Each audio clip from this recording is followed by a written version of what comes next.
അമൃത് Veni hair elixir presence daily news പ്രഭാത വാർത്തകൾ powered by Pulimoottil silks KSFE. ഈ ആണുങ്ങൾക്ക് മാത്രം എന്താ ഇത്ര അധികം നെറ്റ് കെയറിലും ഹെയർ ലോസ് ഒക്കെ ഉണ്ടാവണേ? ആണുങ്ങളുടെ ഹെയർ ലോസിന്റെ മേജർ റീസൺസ് തന്നെ ഡിഫറെന്റ് ആണ്. സ്കാൽപ്പിലുള്ള 5-ആൽഫ റിഡക്ടേസ് എന്ന എൻസൈം നിങ്ങളുടെ ഹോർമോണുമായി ചേർന്ന് ഹെയർ ഫോളിക്കിൾസിനെ ചുരുക്കുന്നു. Amrut Veni hair elixir for men use ചെയ്യൂ. പുരുഷന്മാർക്ക് വേണ്ടി ബയോടെക്നോളജി പ്രകാരം പ്രത്യേകം ഡെവലപ്പ് ചെയ്തത്. നമസ്കാരം, ഞാൻ ഡെയ്സി ബിജു. ഡെയിലി ന്യൂസിന്റെ പ്രഭാത വാർത്തകളിലേക്ക് സ്വാഗതം. ഇന്ന് സെപ്റ്റംബർ 13 വെള്ളിയാഴ്ച. മുതിർന്ന കമ്മ്യൂണിസ്റ്റ് നേതാവും CPM ജനറൽ സെക്രട്ടറിയുമായ സീതാറാം യെച്ചൂരി അന്തരിച്ചു. 72 വയസ്സായിരുന്നു. ശ്വാസകോശ അണുബാധയെ തുടർന്ന് ദില്ലി എയിംസിൽ ചികിത്സയിലിരിക്കെയാണ് മരണം. കഴിഞ്ഞ മാസം 19-നാണ് ശ്വാസതടസ്സത്തെ തുടർന്ന് അദ്ദേഹത്തെ ആശുപത്രിയിൽ പ്രവേശിപ്പിച്ചത്. അന്തരിച്ച CPM ജനറൽ സെക്രട്ടറി സീതാറാം യെച്ചൂരിയുടെ എയിംസിൽ സൂക്ഷിച്ചിരിക്കുന്ന മൃതദേഹം ഇന്ന് ഡൽഹിയിലെ വസന്ത് കുഞ്ചിലുള്ള വസതിയിലേക്ക് കൊണ്ടുപോകും. നാളെ ഡൽഹിയിൽ AKG ഭവനിൽ രാവിലെ 9 മണി മുതൽ ഉച്ചവരെ പൊതുദർശനത്തിന് വയ്ക്കും. പാർട്ടിയുടെ നേതൃത്വത്തിൽ നടക്കുന്ന അന്തിമോപചാര ചടങ്ങുകൾക്കു ശേഷം യെച്ചൂരിയുടെ മൃതദേഹം ഡൽഹി എയിംസിലെ മെഡിക്കൽ വിദ്യാർത്ഥികളുടെ വൈദ്യശാസ്ത്ര പഠനത്തിനായി വിട്ടുനൽകും. സീതാറാം യെച്ചൂരിയുടെ നിര്യാണത്തിൽ അനുശോചിച്ച് പ്രധാനമന്ത്രി നരേന്ദ്രമോദി. ഇടതുപക്ഷത്തിന്റെ വെളിച്ചമായിരുന്നു യെച്ചൂരിയെന്ന് പ്രധാനമന്ത്രി എക്സിൽ പോസ്റ്റ് ചെയ്ത അനുശോചന സന്ദേശത്തിൽ കുറിച്ചു. മികച്ച പാർലമെന്റേറിയനായി കഴിവ് തെളിയിച്ച വ്യക്തി കൂടിയായിരുന്നു യെച്ചൂരിയെന്നും അദ്ദേഹത്തിന്റെ കുടുംബത്തിന് ദുഃഖത്തിൽ പങ്കുചേരുന്നുവെന്നും പ്രധാനമന്ത്രി കൂട്ടിച്ചേർത്തു. നമ്മുടെ രാജ്യത്തെക്കുറിച്ച് ആഴത്തിൽ ധാരണയുള്ള ഇന്ത്യ എന്ന ആശയത്തിന്റെ സംരക്ഷകനായിരുന്ന വ്യക്തിയായിരുന്നു യെച്ചൂരിയെന്ന് രാഹുൽ ഗാന്ധി. ഞങ്ങൾ നടത്തിയിരുന്ന നീണ്ട ചർച്ചകൾ ഇനി തനിക്ക് നഷ്ടമാകുമെന്നും ദുഃഖത്തിന്റെ ഈ വേളയിൽ അദ്ദേഹത്തിന്റെ കുടുംബത്തിനും സുഹൃത്തുക്കൾക്കും അനുയായികൾക്കും ആത്മാർത്ഥമായ അനുശോചനം അറിയിക്കുന്നുവെന്നും രാഹുൽ ഗാന്ധി സാമൂഹ്യമാധ്യമത്തിൽ കുറിച്ചു. കമ്മ്യൂണിസ്റ്റ് എതിരാളികൾക്ക് പോലും സ്നേഹത്തോടെയും ആദരവോടെയും സമീപിക്കാൻ കഴിഞ്ഞ നേതാവായിരുന്നു സീതാറാം യെച്ചൂരിയെന്ന് മുഖ്യമന്ത്രി പിണറായി വിജയൻ. ഇന്ത്യ കണ്ട പ്രമുഖ ദിഷണാശാലികളിൽ ഉന്നത നിരയിൽ തന്നെയാണ് എക്കാലവും സീതാറാം യെച്ചൂരിയുടെ സ്ഥാനമെന്നും അദ്ദേഹം പറഞ്ഞു. അങ്ങേയറ്റം ഹൃദയഭാരത്തോടെ അദ്ദേഹത്തിന്റെ ഓർമ്മകൾക്ക് മുന്നിൽ ആദരാഞ്ജലികൾ അർപ്പിക്കുന്നുവെന്ന് മുഖ്യമന്ത്രി പറഞ്ഞു. വ്യക്തതയുള്ള നിലപാടുകളുമായി പ്രത്യയ ശാസ്ത്രത്തിന്റെ അടിസ്ഥാന തത്വങ്ങളിൽ അടിയുറച്ചു നിൽക്കുമ്പോഴും പ്രായോഗികതയുള്ള രാഷ്ട്രീയ സമീപനമായിരുന്നു സീതാറാം യെച്ചൂരിയുടേതെന്ന് പ്രതിപക്ഷ നേതാവ് VD സതീശൻ. സൈദ്ധാന്തിക കടമ്പിടുത്തങ്ങൾക്കുമപ്പുറം രാഷ്ട്രീയത്തിലെ പ്രായോഗികതയ്ക്ക് മുൻതൂക്കം നൽകിയ നേതാവായിരുന്നു അദ്ദേഹമെന്നും VD സതീശൻ അനുസ്മരണ സന്ദേശത്തിൽ പറഞ്ഞു. അന്തരിച്ച CPM ജനറൽ സെക്രട്ടറി സീതാറാം യെച്ചൂരിയെ അനുസ്മരിച്ച നേതാക്കൾ. വിവിധ രാഷ്ട്രീയ പാർട്ടികളിലെ സംസ്ഥാന ദേശീയ നേതാക്കളും യെച്ചൂരിയെ അനുസ്മരിച്ചു. EP Jayarajan, TP Ramakrishnan, Ramesh Chennithala, K Surendran, D രാജ തുടങ്ങി നിരവധി നേതാക്കളാണ് യെച്ചൂരിക്ക് ആദരാഞ്ജലികൾ അർപ്പിച്ചത്. സീതാറാം യെച്ചൂരി അന്തരിച്ചതിനെ തുടർന്ന് 3 ദിവസം ദുഃഖാചരണം നടത്തുമെന്ന് CPM സംസ്ഥാന സെക്രട്ടറി MV ഗോവിന്ദൻ. സംസ്ഥാനമാകെ നടത്താനിരുന്ന പൊതു പാർട്ടി പരിപാടികളെല്ലാം മാറ്റിവച്ചതായും MV ഗോവിന്ദൻ അറിയിച്ചു. AKG സെന്ററിൽ മാധ്യമപ്രവർത്തകരോട് സംസാരിക്കുകയായിരുന്നു അദ്ദേഹം. ADGP അജിത് കുമാറിനെതിരെ വിജിലൻസ് അന്വേഷണത്തിന് ശുപാർശ. DGP ഷെയ്ഖ് ദർവേഷ് സാഹിബ് വിജിലൻസ് അന്വേഷണത്തിന് ശുപാർശ ചെയ്ത് ആഭ്യന്തര വകുപ്പിന് റിപ്പോർട്ട് നൽകി. അനധികൃത സമ്പാദ്യം, ആഡംബര വീട് നിർമ്മാണം ഉൾപ്പെടെ PV അൻവർ MLA ഉന്നയിച്ച പരാതികളിൽ 5 കാര്യങ്ങളിലാകും വിജിലൻസ് അന്വേഷണം. വൈകാതെ ഉത്തരവിറങ്ങും. ഇന്നലെ സംസ്ഥാന പോലീസ് മേധാവിയായ DGP ദർവേഷ് സാഹിബ് ADGP അജിത് കുമാറിന്റെ മൊഴിയെടുത്തിരുന്നു. താനൂർ കസ്റ്റഡി മരണക്കേസിൽ മലപ്പുറം മുൻ SP സുജിത് ദാസിനെ CBI വീണ്ടും ചോദ്യം ചെയ്തതായി സൂചന. PV അൻവർ MLAയുമായുള്ള ഫോൺ സംഭാഷണത്തിലെ വെളിപ്പെടുത്തലിന്റെ പശ്ചാത്തലത്തിലാണ് ചോദ്യം ചെയ്യൽ. തിരുവനന്തപുരത്തെ ഓഫീസിൽ വിളിച്ചുവരുത്തിയാണ് ചോദ്യം ചെയ്തത്.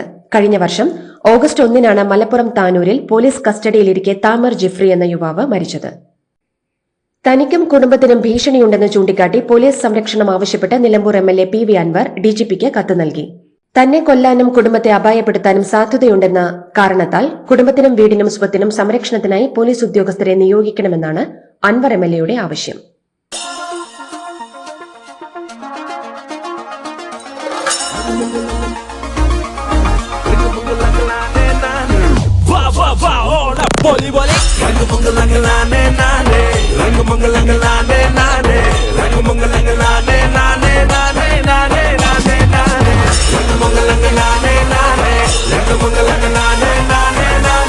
ഈ Onam 100ാം Onam, celebrating 100 years of Pulimoottil silks. കൽപ്പറ്റയിൽ വാഹനാപകടത്തിൽ അന്തരിച്ച ജെൻസന്റെ മൃതദേഹം സംസ്കരിച്ചു. വയനാട് ഉരുൾപൊട്ടലിൽ കുടുംബം നഷ്ടമായ ശ്രുതിയെ തനിച്ചാക്കി ജെൻസനും വിടവാങ്ങി.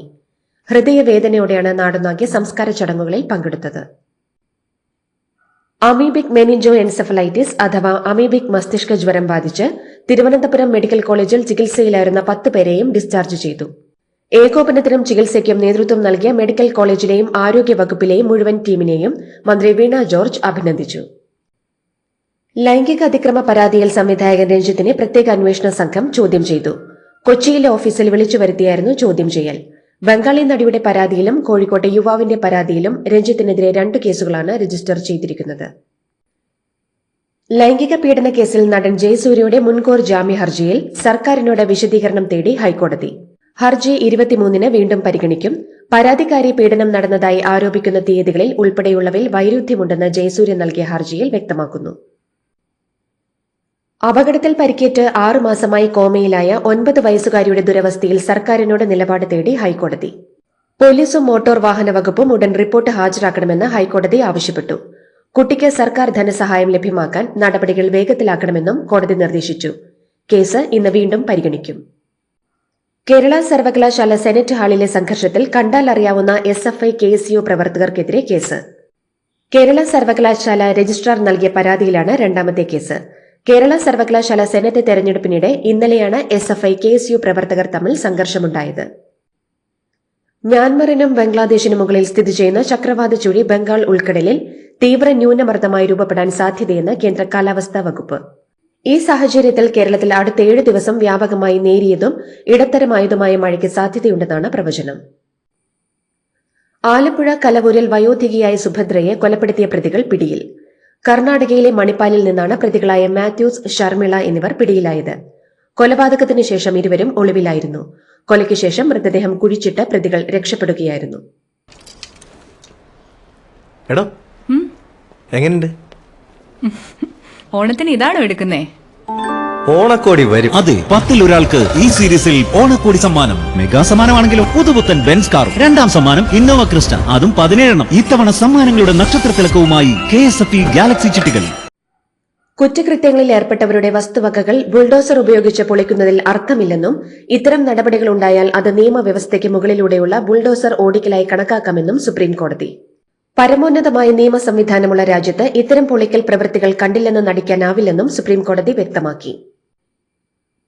ഡൽഹി ഡെറാഡൂണിൽ പഞ്ചത ബൈപ്പാസിന് സമീപം കാറും ട്രക്കും കൂട്ടിയിടിച്ചുണ്ടായ അപകടത്തിൽ 4 പേർ മരിച്ചു, 3 പേർക്ക് പരിക്കേറ്റു.